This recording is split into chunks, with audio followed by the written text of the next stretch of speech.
Welcome to the Final Score Network and the Final Score Podcast, presented by Team Anders Realtors. I'm Andy. He's former NCAA student athlete and co-host. Ryan, Cam, two-hand monster flush off the inbound.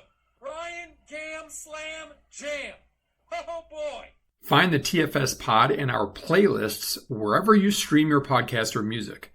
Follow us on X at TheFinalScore35. Oh, and one more note before we get started. I'd like to apologize to anyone I've not offended yet. Please be patient. I'll get to you shortly. Welcome into the 229th edition of the TFS podcast, June 11th. It's U.S. Open week starting tomorrow. Cannot wait for that. My favorite major on the calendar for many reasons. Weather is starting to turn here in West Michigan, get pretty warm. Hopefully it'll stay that way. Stupid Canadian wildfires, hopefully they'll go away soon. Tigers 20 games above 500 for the first time since 2013. Bless you, boys. We got the NBA draft next week. Hopefully Jace Richardson will be a lottery pick. That'd be cool for him. Michigan State basketball started their summer workouts last week, so they're rolling. Michigan State football up to 10 commits for the class of 2026, getting in on some more guys. Hopefully the NIL, the new athletic director, will help out with that and getting more good guys there. And plenty more to talk about, but we'll mainly focus on golf and a fun music bracket, and then our music playlist, and then a bracket with our first shot in the par 3. Without further ado, rule change in college basketball, one that is much needed for the flow of just men's basketball, because we all know the reviews, inside 2-minute review, everything's reviewed. They never wave their finger, review, go review. It takes 10 minutes, end of a game. Last 2 minutes takes like a half hour when it should take like 10 max, with timeouts here and there. But yeah, coach's challenge. At any point in a game, review an out-of-bounds call, basket interference / goaltending, and whether a secondary defender was in the restricted area arc. The panel also approved modifications to the rule on continuous motion on field goal attempts. I love this. I just hope that it makes games go by quicker, because I'm tired of college football is the same way. It takes 4 hours for a game. NFL games are 3:15 max. College basketball games should last 2 hours max, with TV timeouts every 4 minutes, which is way too often in my opinion. And then a 20-minute time or halftime, and then all the timeouts in between, stoppages, whatever. 2 hours max. We don't need any more of these 2 hours 20 minutes things, but I'm excited for this rules change. I think it'll pay off, and have to use them wisely. Hopefully Izzo will actually use it. I feel like he'll be like Dan Campbell and use it stupidly or not at all, but who knows? We'll see. But I'm excited about it. That's a big thing for college basketball. It's a start. Something college sports got right for a change. All right, my podium. And we can talk about this because, as Ryan said, the Tigers are 20 games above 500, although down by 2 tonight later in the game. Just lost one of their starting pitchers, a good young pitcher who was in his rookie season. They're going to go get one at the deadline. Tommy John surgery, which kind of sucks, but Tigers are resilient, and they'll be great. And they've got already an 8-game lead in the division. So my podium tonight, I was thinking about this a little bit. Obviously, we have 4 major sports teams in Detroit. We got the Tigers, we got the Lions, who everybody's all still hyped up about for the last couple of years. You've got the Pistons, and you got the Red Wings. Red Wings have won the most championships. The Pistons have had some success. The Lions break everybody's heart all the time. But this is why the Tigers are the most important team for the city of Detroit. So, like I said, the Red Wings have the most titles. The Lions have the most passionate underdog story. The Pistons are what the Pistons are. The Tigers are arguably the most foundational and culturally significant team in Detroit sports history. They've got longevity. They were founded in 1984. It's the oldest continuous one-name, one-city franchise in the American League. I've been a part of Detroit's identity for 130 years. Crazy. That's crazy. I mean, the earliest other than that was the Red Wings in 1926. cultural significance, they were a unifying force during tough times during the Great Depression, World War II, and the Detroit riots in 1967. Ryan and I are old enough to remember that, obviously, but the 68 series with a 31-game winner in Denny McLean, Al Kaline, so on. Mr. Tiger helped heal a racially divided city. There's an emotional connection. Baseball is usually passed down through the generations. It wasn't as passed down by me to Ryan because baseball kind of took a U-turn and games got long and just all the stuff that went with it. But, like the Tigers have had generational players over and over and over since the beginning of time. They have a championship legacy, not as many as, championships, obviously, as the Red Wings, but they've won 4 World Series. They've made 11 World Series appearances. The 84 team and that 35-5 start is still one of the most dominant in Major League Baseball history. And the symbol of resilience. The Tigers have remained a constant presence through Detroit's ups and downs. The auto industry collapse, city's bankruptcy, just all these things. And yet, and then Copa, kind of opened now 25 years ago already. And it really helped start that revitalization of downtown Detroit. So none of the other ones have done it. Yes, we love, the Lions, of course, and what they've been doing lately. They're the lovable losers, honestly. But high or low, and also I'll throw in there, baseball is such a long season, you need your baseball team to be relevant so that the city's got something to pay attention to. There's a very little overlap with the other sports. So, yeah, I wanted to give a little shout out to the Tigers. We don't talk baseball a ton, although we've been talking a little bit about it more, and I thought, why not share why I think the Tigers, and not the Lions and not the Red Wings and certainly not the Pistons, are the most important pro franchise in the city of Detroit. Yeah, I love that. Hopefully the Tigers, I think they get the best chance, if we're being honest, of the 4 to bring home a championship the soonest. Wouldn't have said that about a year ago.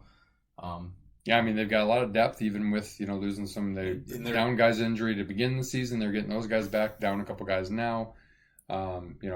Get off to a great start is helpful, right? Like, yeah, you can falter just like the Tigers rose up at the end last year. Certainly you can't rest on your laurels, but I also think they're very well managed. Yeah, AJ Hinch is one of the best in the game, and Scott Harris, the VP of baseball for the Tigers, whatever GM you want to call it. He said they're going to be active and go get some guys at the deadline. I think pitchers in the cards, and I think one more bat, and that's a team that can compete with anybody. Mm-hmm. They did it over the weekend, beat the Cubs in a 3-game series. Yep. You pitched really well and hit really well in one of those games. So, yeah, excited for that. All right, out of bounds this week. I don't know if we've used this individual before, probably. Maybe once. Maybe back in 2021. When she Tokyo blew off Simone Biles. Oh, she's put herself back in the news. That's for sure. What a gem. You take this one. This is your bag. This is right up my alley. Just like you call it. Let's give her the STFU award for the week. Calling out Riley Gaines for being a sore loser because she had to swim against a tranny. Body shaming her. That's the thing. Because Riley Gaines continues to fight for young women, young girls in sports. We had California, Washington, Oregon, Maine, I think even Illinois recently, where men dominate, or Minnesota with the softball player, where men dominated or boys dominated in the girls division because they claim to be girls. And Riley Gaines, all she's doing is trying to protect women. She's not bashing trannies. She's saying keep them out of women's sports. And Biles has to come to Twitter, of course, or X if you want to call it, because everybody can hide behind social media, except for she couldn't hide because tweets never die. She makes some, she body shames, she rips on her for being a sore loser and all these other things, and just absolutely gets blasted. Blasted to hell.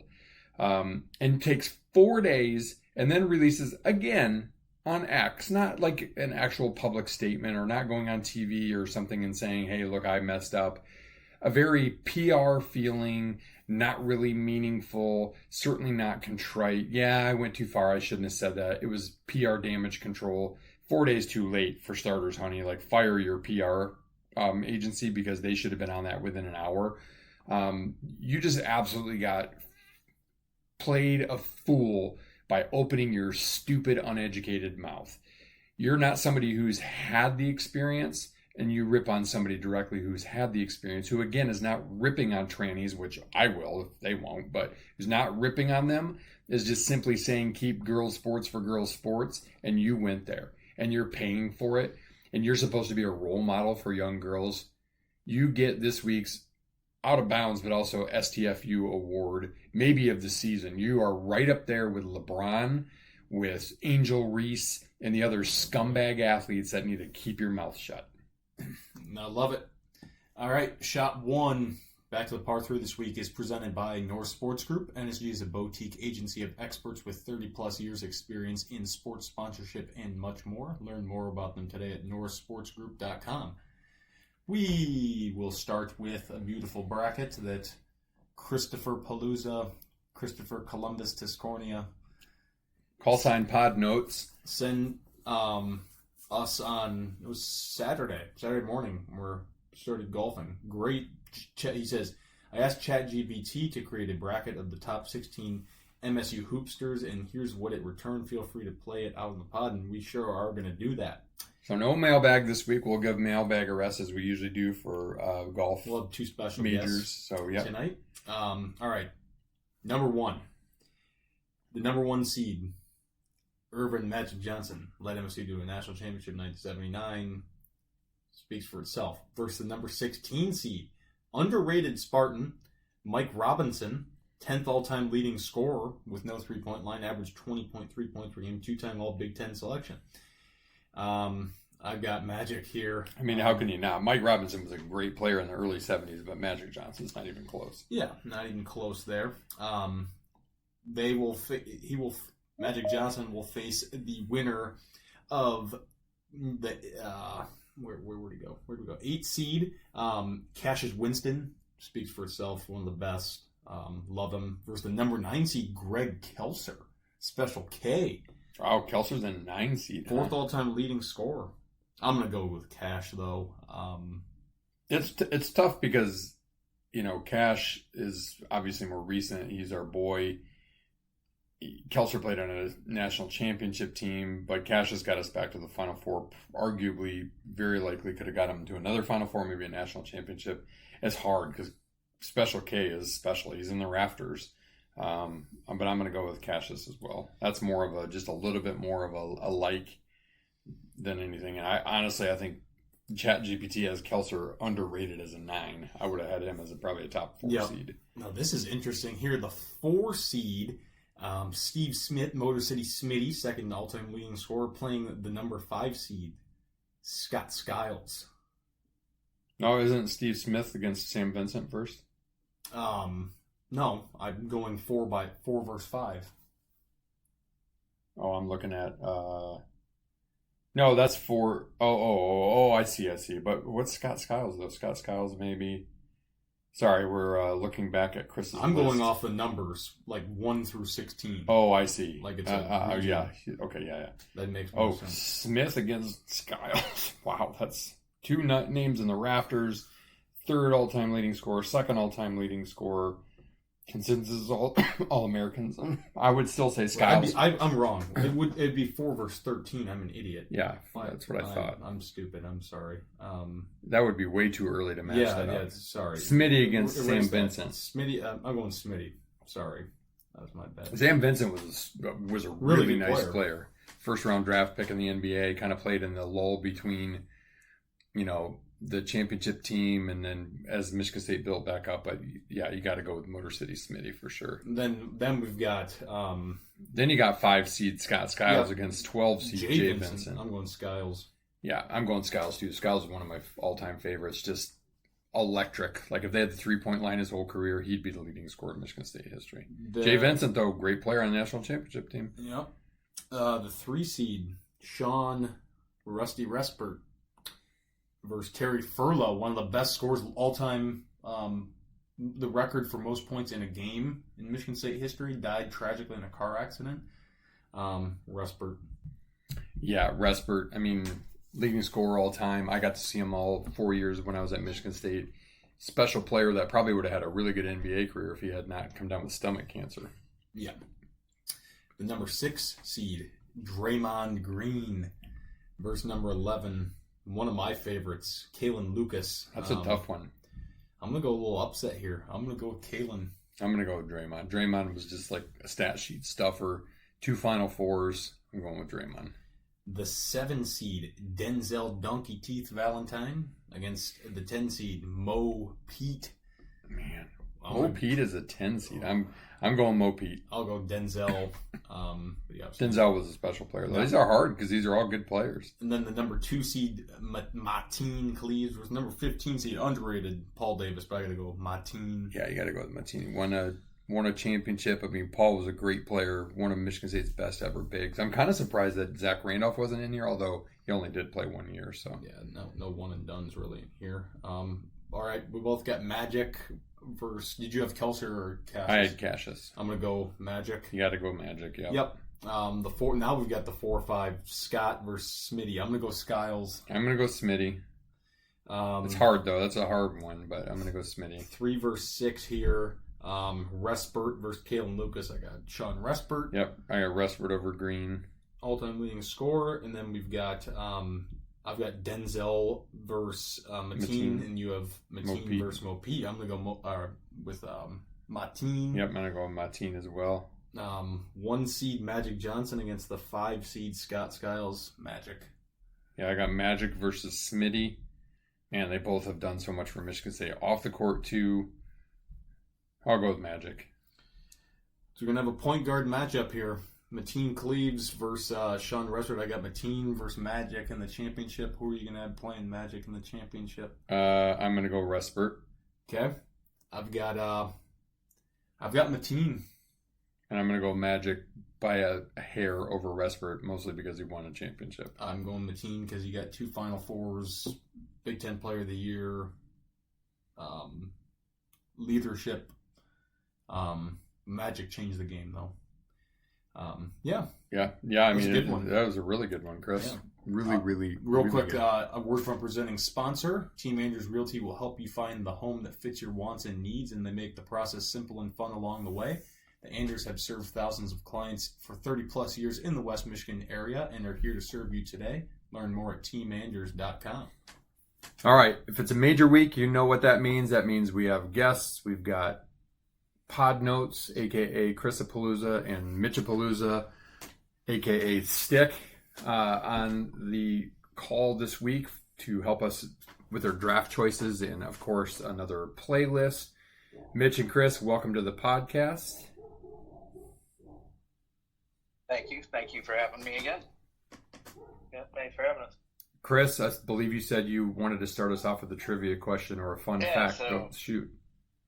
I just heard this the other day. So, does anybody know who the leader in the clubhouse was on Thursday at the 2016 U.S. Open? And there is a caveat that Thursday was delayed or shortened due to a rain delay. So they were the leader in the clubhouse, but the first round was not necessarily complete. Oh. Leader in the clubhouse was the last time it was at Oakmont? Yep, 2016. 2016, leader in the clubhouse. I know. I'm just going to go with a name I know that was up there. Andrew Landry. No. It was actually a young college athlete named Scotty Scheffler. That's right. Really? I Huh. forgot. He went 69-78, I think, that week. Yeah, I don't know. They didn't talk about how he finished. It was on a podcast I was listening to. Interesting. I And, forgot that I he was was like, up there. And they did, as I said, the caveat to that is he was not necessarily the leader at the end of the first round, but he was the leader overnight on Thursday at the 2016 U.S. Open. Yeah, and I haven't looked. I don't know what the forecast is calling for this week, but I'll tell you, if it stays firm, that +5 or +6 might win the tournament. It's a beast. Yeah, I think it'll be amazing because as much as, they trick these golf courses up, they make them super difficult tests. Somehow, some way, there's always somebody that manages to be 1 or 2 under, right? It's pretty rare that you end up with a U.S. Open winner that's over par. It's been a while. And I think it's supposed to rain Saturday and Sunday.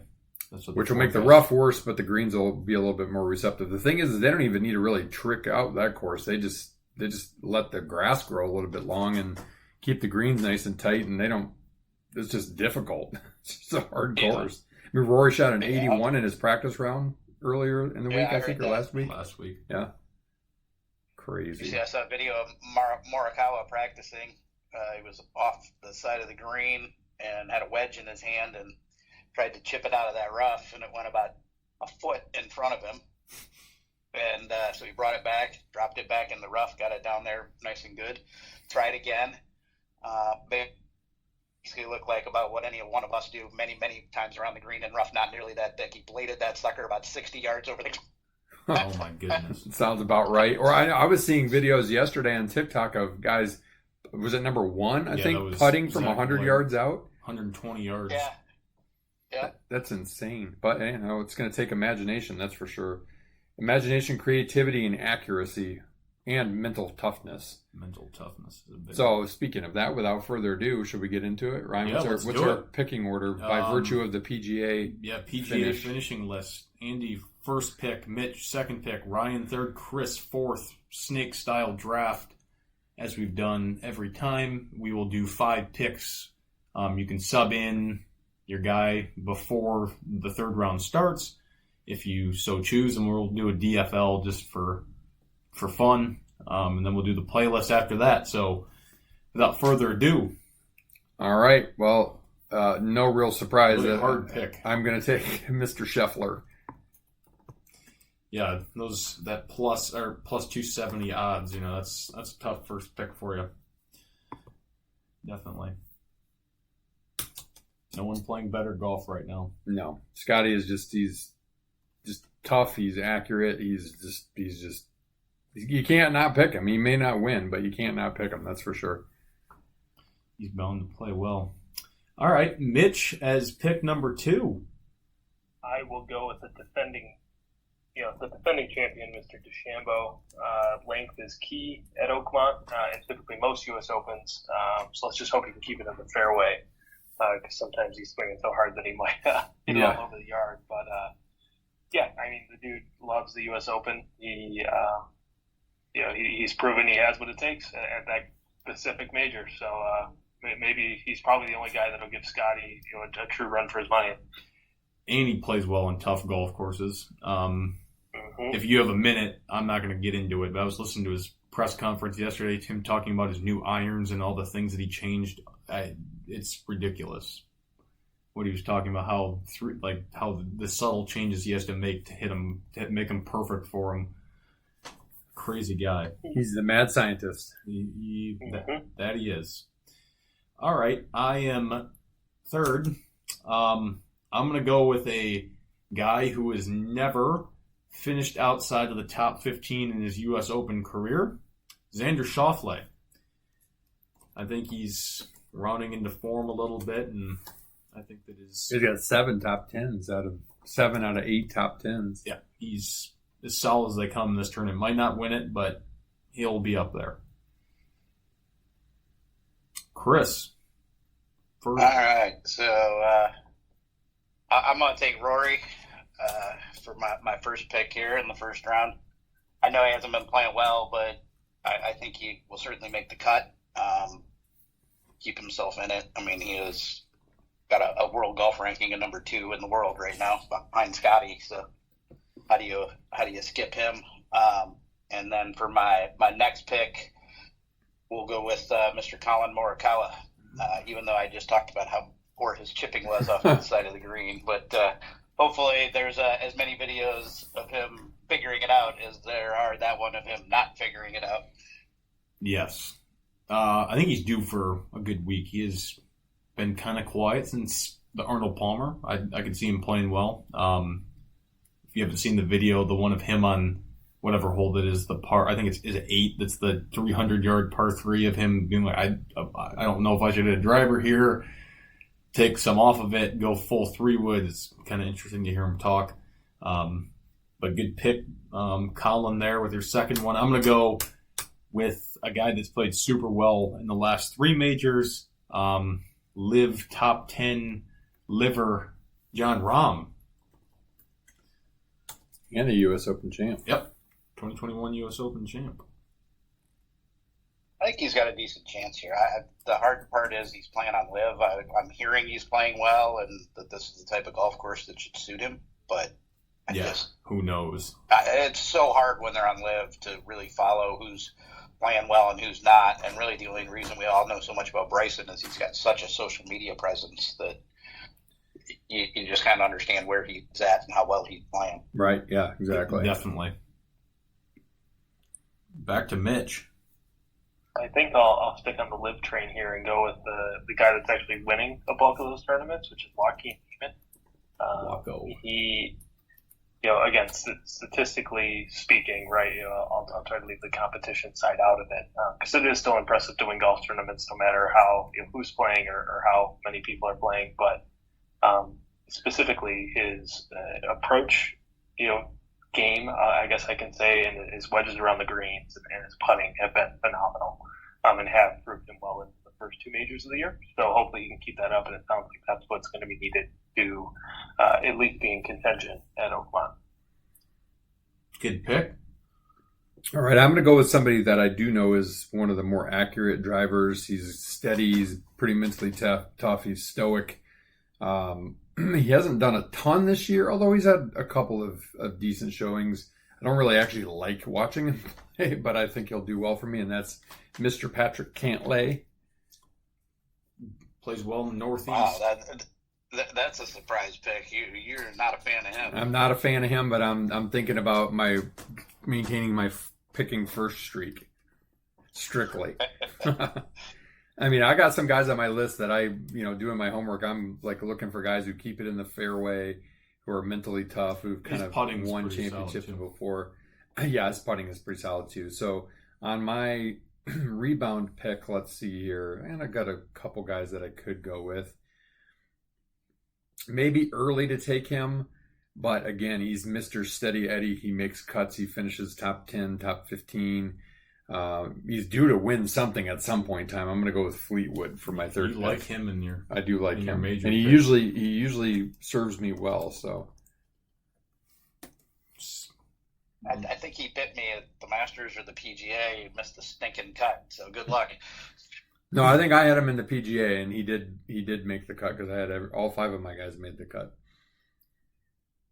Must have been the Masters. Yeah, I think it was the Masters, which he usually plays well in. So. Yeah. Not particularly long. He's just kind of steady, and he's usually right there. Yep. Shot a 63 at Shinnecock in 2018, so he's got it in him to play well in the tough courses. Who can be the next Corey Pavin? That's the question. All right, Mitch, pick number 3 for you. All right, I'm going to go a little further down, but you cannot deny that this isn't one of the hottest guys on the PGA Tour. Give me Ben Griffin. Good pick. He's a man on a mission.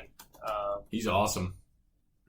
But we'll throw all the championship pedigree, all that stuff out the window. The guy's hot right now. So let's see if he can roll that into Oakmont. Yeah, and he's played another guy that's played really well on tough golf courses. And he's really good dude. Yeah, he's very likable. Just like an average Joe kind of guy. I like that pick. Him and Scotty are the all nice guy team. Yeah, for sure. They definitely are. All right, with my third pick, oh man, I'm going to go with the big fella. Guinness down the hatch, Shane Lowry was the 54-hole leader last time we played here. Has had a pretty solid season. He kind of bit me in the PGA a little bit. I'm going to go with him. I think that he also plays really well on tough golf courses, and especially if it's wet this weekend, if he makes it there, I like his chances.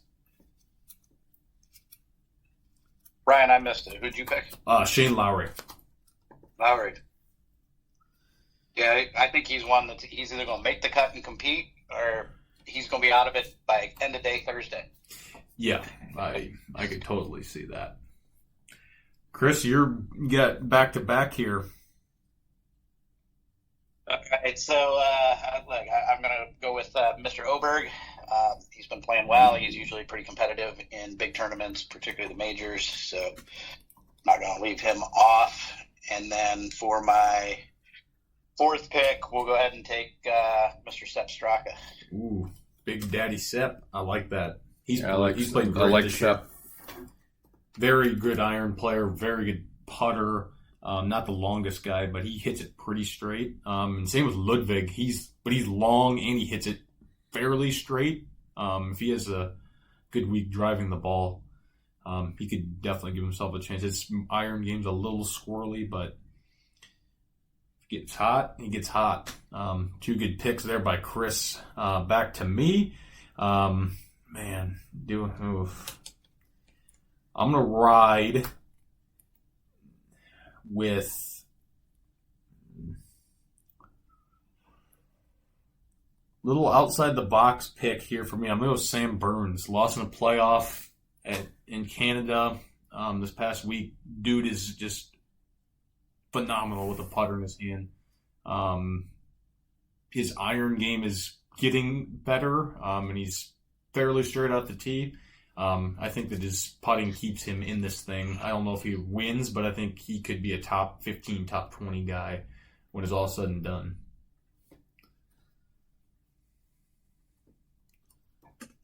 Oh, it's a good pick. I'm going to go, I'll go Siwoo Kim. Ooh. He's got the length. He's got the ability. I think he's clearly under the radar. His odds to win this thing are, plus 11,000. But this is the course that will equal out a lot of people because it's you're only a few swings away. So he played decent in the PGA, and maybe he'll find something. Yeah, I like that. Siwoo, he loves the par fives. That is true. All right, well, so I'm going to go against I need an accurate guy. I got a couple of accurate guys ahead of him, but I just feel like he's been back on the cusp. If his wrist can hold up if he gets in the rough, that's maybe a concern, but I'm going to go Jordan Spieth with my fourth pick, and then I'm going to come back around with Danger Russ Henley, who's just kind of has that, I don't know, a little bit of that Jim Furyk persona to him. He's like a little bit of a quiet killer, just pretty stoic. A lot of times, U.S. Open, you're going to get a guy like, I would liken him to like a Webb Simpson or whatever, that kind of comes from, he's known, but he kind of comes from a little bit more the middle of the pack. Nobody's really talking about him too much. So I like his game. So I'm going to go with Russ for my fifth pick. And I like that. Mitch with the fifth and final pick for himself. I believe he's still on the board, but I'll take Captain America, Mr. Keegan Bradley. Oh yeah, he is.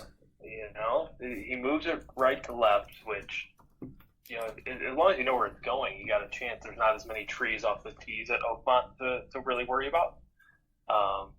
But I mean, he's been playing pretty good golf, and this would be a really interesting one if he was to play well, because this is going to be. We're just getting later into the year where he's going to run into a point where he's going to, almost have to pick himself because of how good a golf he's playing. Right. So, this would be a really cool place for him to sort of stamp his bid on it that he wants to be a playing captain. I like it. Yeah, honestly, I hope he doesn't play well because I don't want him to be a playing captain every time we've had that. I know. We have not done well. I like the way he's playing, but I agree with that, Chris. Yeah, yep. I agree. But Keegan, really good pick. And I like him, and I'd love to see him play well. But if the result of that is he picks himself for the Ryder Cup, I would prefer him not play well. I think he'll stick by the fact that he won't pick himself unless he's an automatic qualifier. But heck, a top 10 finish at the U.S. Open and a couple of good events, maybe he'll end up there. So yeah, very true. That is very true. But if he's an automatic qualifier, because he's the captain, does he have to pick himself, or can he withdraw himself and put somebody into his spot? That's a good question, but I think what he said was that if he automatically qualifies, he will play. But if he will not pick himself as a captain's pick. So, we'll see. We'll see. But regardless, I think he's playing some good golf, and he still proves that he has the length, which I think is going to be paramount at Oakmont. I just don't see Brian Harmon or some of the shorter hitters that typically play well. There's a couple of holes out there where literally it's just going to be an issue to be able to hold long woods into some of those greens. Yeah, I agree. That's really good. Exactly. I gave Harmon consideration because he's such an accurate driver and he's a grinder. He knows kind of how to win on that, but the length of that course is going to be killer. If the weather turns, Brian Harmon's, odds immediately, go to the moon, right? But the weather looks to be all right. So we shall see. I think length will be key, and I think we've already picked a lot of the guys that'll be in contention for sure. Yeah. Yep. And for my fifth pick, I'm going to go another bit of a dark horse. Another guy that kind of rises to the top when it comes to hard golf courses. Got a win earlier this year. A few years ago, he was really hot, and an injury. The Bulldog himself, Harris English. Steady as they come. I wouldn't be surprised to see that name just hanging around going into the weekend. Played well at the PGA. He's got the game for it. Watch out for Harris. Stole my last pick, man. I've been hearing a lot of good things about him. That was going to be my flyer. It was going to be Mr. Harris English. All right, so where am I going to go then? Let's go. Let's keep the foreign nationals going. We'll take Mr. Hideki Matsuyama. Hideki. That's an interesting pick. He's one of those guys. He gets hot. He will compete. He will play great. Heck yeah. If he doesn't, he probably is not around for the weekend. Right. Yeah, he's a feast or famine guy for sure. Yep. Good one. Chris, who do you think is going to be the DFL this week? Oh, well, I like to pick guys that are big names. I mean, you can go down the list and look at official golf world rankings and all those things and pick, whoever it is that's last. But I'm going to go with Mr. Phil Mickelson. He's been not playing particularly well. He's too full of himself and too, Could be his last U.S. I don't know what Open. happened to Phil, the nice guy. He had a hell of a chip or a shot out of the. Was that out of the sand last week or out of the rough? He was standing in the sand. The ball's in the rough. That was pretty impressive. If you haven't seen it, you got to find it. It was pretty amazing. It was almost a backwards flop shot that he made. Hold it. Yeah, I saw that, and I mean, look, Phil is kind of like Bryson, and not as much a scientist as Bryson is, but I mean, when you get up around the green, his creativity, his thought process, and yes, I have seen that shot. I've also seen him actually hit it up over his head, hit it facing one direction and lands behind him. So yeah, he's crazy, but I could see that barely making the cut and then finishing DFL for sure. Okay, for my DFL, so looking through this list here, I think I picked Joe Highsmith last time because I don't like his hat. It's a good reason. Yeah. No, I'm going to go James Hahn. I don't know why. I think he seems like he might finish last. Yeah, it just seems like he might finish last. How about you, Mitch? Let's go. Oh, this is always a tough one. Let's go Eduardo Molinari.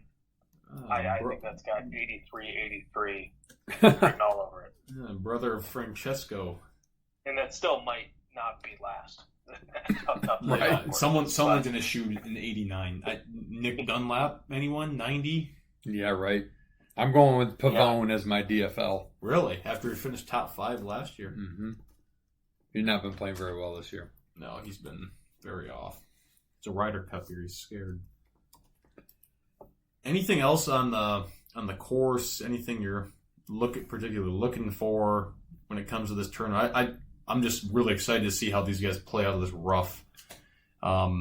If they can find the ball, how far they can advance it, where they can advance it, and if they get in any of these fairway bunkers, if they'll be able to get out, because they look pretty cavernous and the lips aren't friendly from what I've seen.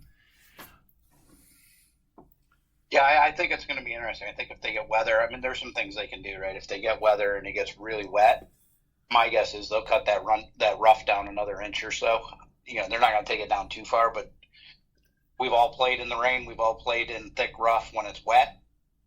You'd almost kill these guys if it was raining and really wet. And that rough is as bad as it is right now. I mean, so I think there's some things they can do to not lose the golf course, but I think the really interesting part's going to be who's going to rise to the top, right? And are we going to get one of these surprises like a Brian Harmon in the past, or some of these people that have won some of these tournaments that you just come out of nowhere and it's like, wow, where'd he come from, right? I feel like or is it going to be the Schefflers, the McIlroys, the Spieths, kind of the top of the PGA Tour?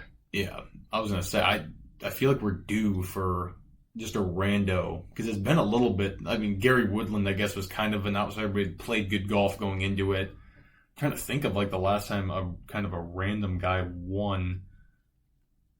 Seems to happen more in the PGA, but yeah, like, it can happen. It's just you got to get a guy that is just can hold it together. I mean, what was it that we heard this morning? They were asking somebody, would you rather have, be able to have driving accuracy, putting accuracy? Like they asked him 4 things, and he's like, all of it.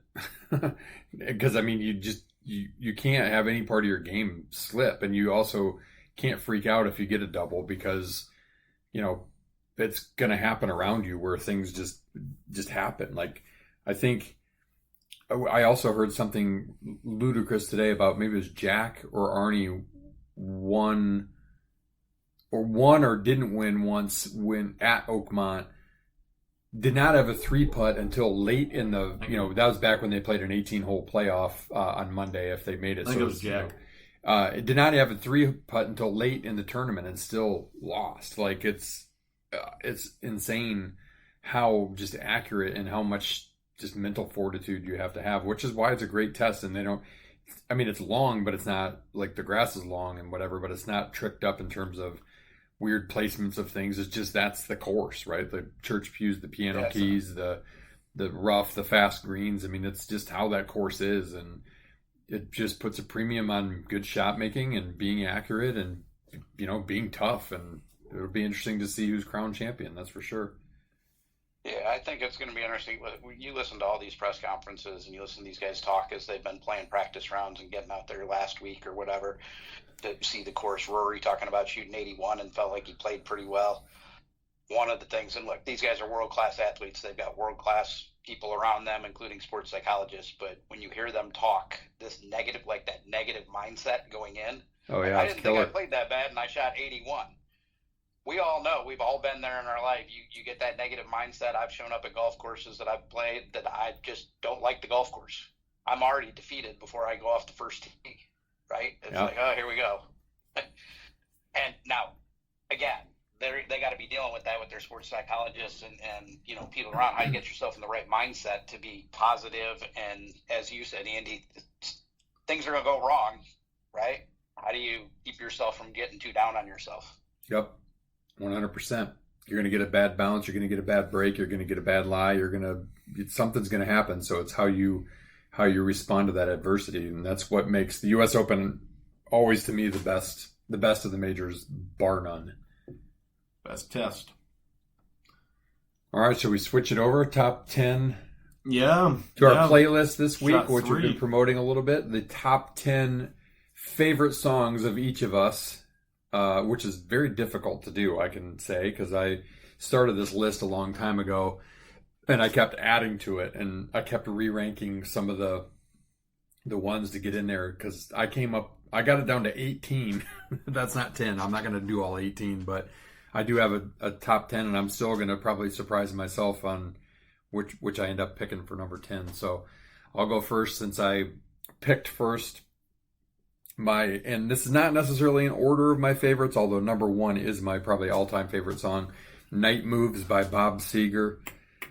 Great song. For my number 2, I've got Dream On by Aerosmith. Just another classic rock. I'm going to switch up the genre here. Number 3, Humpty Dance, Digital Underground. Probably one of my all-time GOAT rap songs, bar none.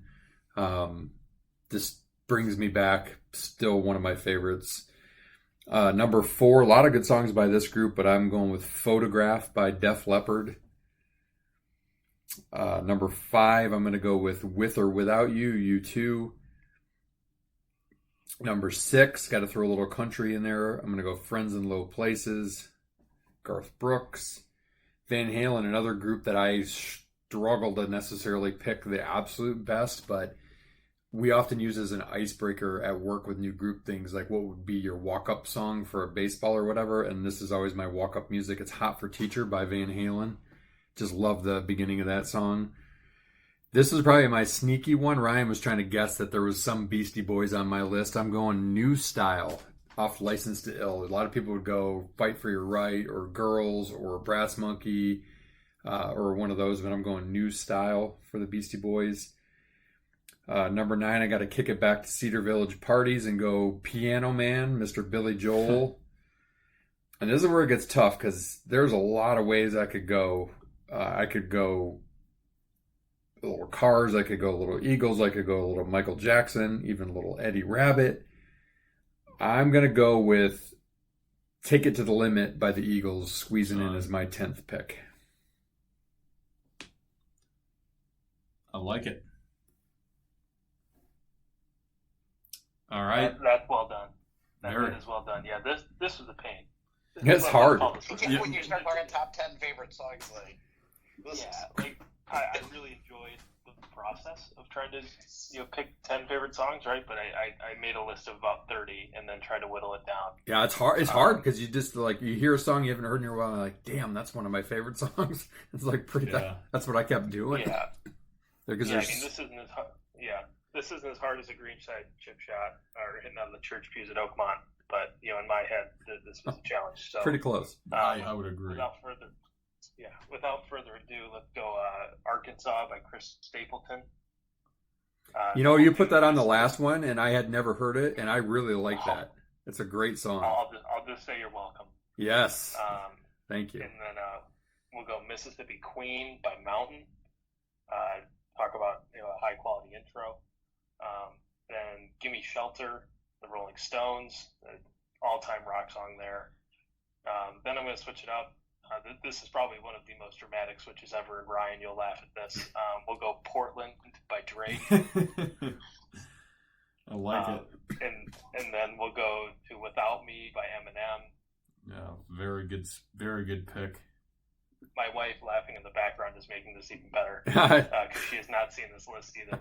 So we'll go The Show Goes On, Lupe Fiasco. Oh, that's a classic. That's a classic.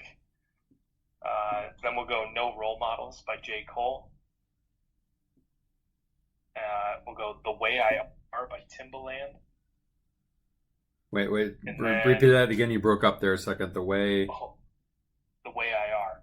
Oh, The Way I haven't Are. heard that in a long time. That is Timbaland's the man.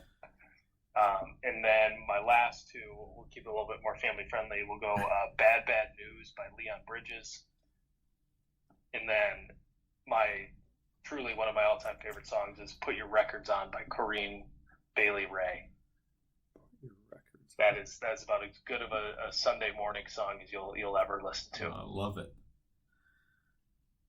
That's great. That was a solid list by Mitch. Mitch, you always have the mix. Yeah, Mitch, I will say that when we do these, and a lot of times I don't necessarily recognize them right off the bat, and then I put them on the list, and I don't know if you guys end up ever listening to the list, but I will listen to them when I'm mowing the lawn, or we'll listen to them when we're playing golf, or I'll listen to them at work, and I'm like, I don't know this song, and then after a couple times I'm like, oh yeah, that's a Mitch pick. I really like that one. I'll take it. I was raised on classic rock and listened to a lot. So yeah, I appreciate the intro to works out some songs that I've never heard before. Like Arkansas is an excellent song. Like I said, you have that on your. I think that's whatever the PGA list was. I can't remember what that was best now. Golf song. Oh, best songs for the golf course.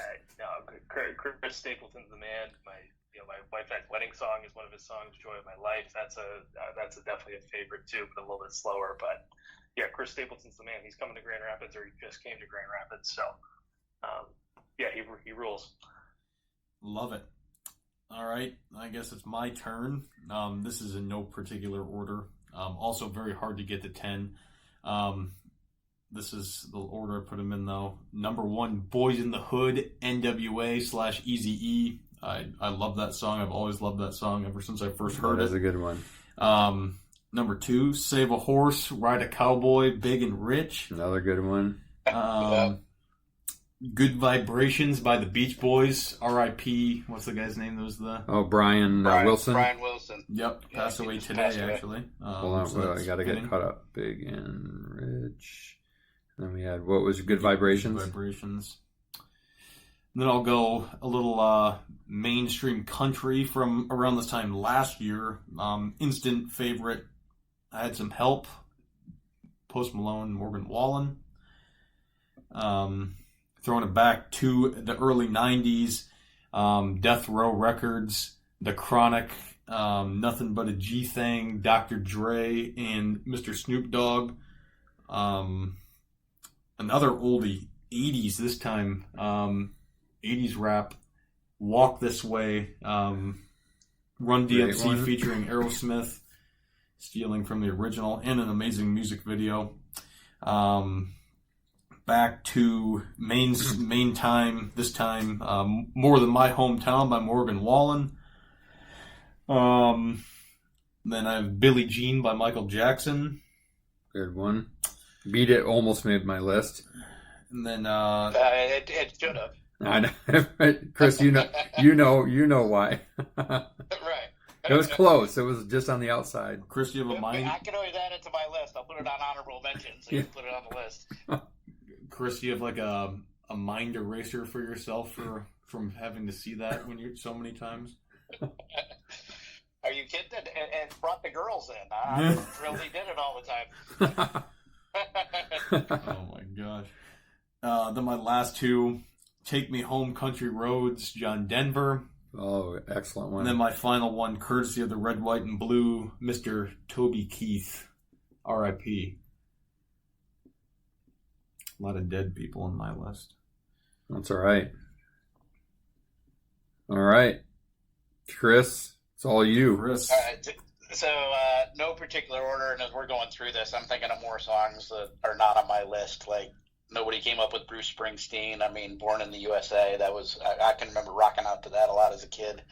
So, thought of a couple. Ryan, you took a couple that I had considered, so I'm glad I left them off the list. So, in no particular order, we're going to start out with a little Ramble On from Led Zeppelin. Oh, yeah. Good one. Then we're going to do a little Come Together. Aerosmith or the Beatles? I really like both. It's just, I went back and forth. I wrote down Beatles next to it, but either one is great by me. Good one. All right. I know this was one you hadn't heard that was on the last playlist, but it is still one of my all-time favorite songs. It's One Foot by Fun. Oh, yeah. We were listening to that when we were playing golf the other day. Yep. Then I'm going to take a little old school Beastie Boys, but I'm going to go one that I know Andy loves, which is Paul Revere. Yeah, Paul Revere that's a close second to new style for me. Yep. Oh, I thought about Sabotage. A lot of the Beastie Boys. Oh yeah, they've got some good stuff. A lot of stuff. stuff I could pick. Andy, I remember this one from cruising around in the old Dodge Caravan, ripping down the mountains in Tennessee, and on our way to and from Hilton Head, and that's going to be a little Going Back to Cali by Mr. LL Cool J. Oh yeah, his lover, Cool James. That is an excellent one. And then we're going to throw it back to. This was really more a 70s, 80s song, but definitely a song we played the living daylights out of in college, and that's going to be a little Take the Money and Run from one Steve Miller Band. Oh, good one. Good song. And then I had to go with a little Van Halen. Hot for Teacher was a great choice, Andy. I went with Right Here, Right Now. Oh, that's a good one. That's Van Hagar. Yep. And that was, I remember going to see them in concert. I remember rocking out to that in Cedar Village. Like, that's a song, honestly, when I thought of that, I'm like, I need to pull that up and listen to that. I haven't listened to that in a long time. So, and then next, we're going to do a little Margaritaville by Mr. Jimmy Buffett. Another great one. And then for my ninth song, we're going to go Eye of the Tiger for Survivor. Nice. Yeah, see, these are all great songs, and I didn't even have them on my list. But that's the thing is, like Mitch, you could come up with 30, 50, whatever. Right. It's hard. And then coming down to the end, I had one on the list, and as we were talking, I was like, oh, how did I forget this song? So I crossed out the one that I had, and we'll finish the list with Bon Jovi, Living on a Prayer. Oh, yeah, good one. Prayer. Oh, this is going to be an excellent playlist. I knew it would be. He just wants these for himself. I do. I mean, like, it just gives me different. I got lots of choices. But also, now when he's driving around Florida next week, he's got a playlist to get him from point A to point B. That's right. Yeah, my work team loves it. They call it, most of my stuff they call yacht rock radio. So. Well, this playlist will go a little bit all over the place. I'm about the only thing. The song that I had on my list that I was going to put was "Stay the Night" by Chicago, which is a great song. That is a really good song. I'm like, maybe that's a little too mellow for what we're trying to do. So. I mean, hey, I got to come up with new ideas for all these lists. So I already have the open one is top 10 British band songs by British bands. So maybe we'll have to do like a Christmas list, or we'll have to do slow jams, or we'll have to yacht rock. Go back to college, like Air Supply. Oh, heck yeah. I started thinking about them when I was thinking about this list. Haven't thought about them in years, and I was like, I have to go look and probably listen to a bunch to figure out which ones I liked, because it's been that long. Yeah. Like the one that Take It to the Limit took was the Cars and Drive. That's like totally brings me back to my first day of middle school in 6th grade at a brand new school. Like every time I hear it, I'm immediately there. And just like that was almost on my list. Or little Eddie Rabbit, I Love a Rainy Night. Getting dumped at a roller skating rink in Noblesville, Indiana. Sticks out. How about from our college days? How about ABBA, Dancing Queen? Oh, yeah, Dancing Queen. That was on the bar all the time. Cecilia, Simon and Garfunkel. Brown Eyed Girl. Yeah, Brown Eyed Girl, Van Morrison. Brown Eyed Girl. So many good ones. I mean, again, as we're sitting here, I'm like, that one maybe should have been on my list. But coming up with 10's about impossible. Yeah, it is impressive that we all were. It is about impossible. Well, we were forced to pick, and we made the pick, and it'll be a good playlist. So I will build it out and share it as I usually do. Yeah. So the next one's going to be just British bands, or it's going to be British bands and artists. Oh, British bands and artists. Okay. Yeah. That'll be good one. Well, hold on. Just British, or are we just doing non-American? No, just British. So for the British Open, let me find. So I can't put in what was that Rico Suave song? Oh, I know it's no. It's got to be like you're British bands or artists. All right, British bands or artists. Got it. All right. So start your thinking. I already have a list of 16 for that. Oh my gosh, drugs. I like my music. I can tell you, I'm gonna start that one with ChatGPT. I'm gonna ask them for the most popular songs. That'll get you thinking. It just gets me in the mindset of who I can think about and like kind of point me in the direction. Yeah, get the brain working a little bit. That's what it takes.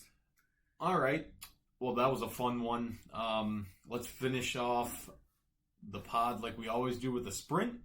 4 questions to bring us home, and Mitch and Chris will join us for that. Question number 1. Andy, you get to answer first. We'll do the same order as we did for picking. Is Oakmont the toughest major venue of them all? Yes. And I think for me, Shinnecock is a close second. Mitch? Yes. Pretty firm on that, too. I agree. Shinnecock is good. I think Erin Hills, if they go back there, would be up there. I want them to go back there. Yeah, the women's U.S. Open there was phenomenal. But yeah, I think Oakmont takes the cake and then some. Yeah, I think so too. It's the greatest test in golf, and I don't think it's really been that. I think Shinnecock's tough, but I think Oakmont's its own island. Yeah. Chris? Yeah, I would agree. I would follow up just with what Scotty Scheffler said. Like when you get into comparing these things, if you look at Augusta National versus Oakmont, I mean, as he said, they're both tremendous tests, but they're both extremely different. Mm-hmm. And who can say which one is better than the other? I mean, he talked about at Augusta, everything kind of rolls off the green and it's more fairways and you have more options for bump and runs, but you got to be super careful and super creative because of how fast the greens are and all the slopes. Then you go to someplace like Oakmont, and the premium is on accuracy, right? As I said to Andy in a text message earlier in the week, I said, this is going to be a tournament of keep it in the fairway, and if that means you got to hit 3 iron off every tee, hit 3 iron off every tee. Yeah, exactly. you don't want to be in that rough because you're going to lose 2 strokes just by getting in it. Yeah, definitely. Switching gears to the college athletics landscape, more and more programs are hiring and just basically creating a front office for their programs.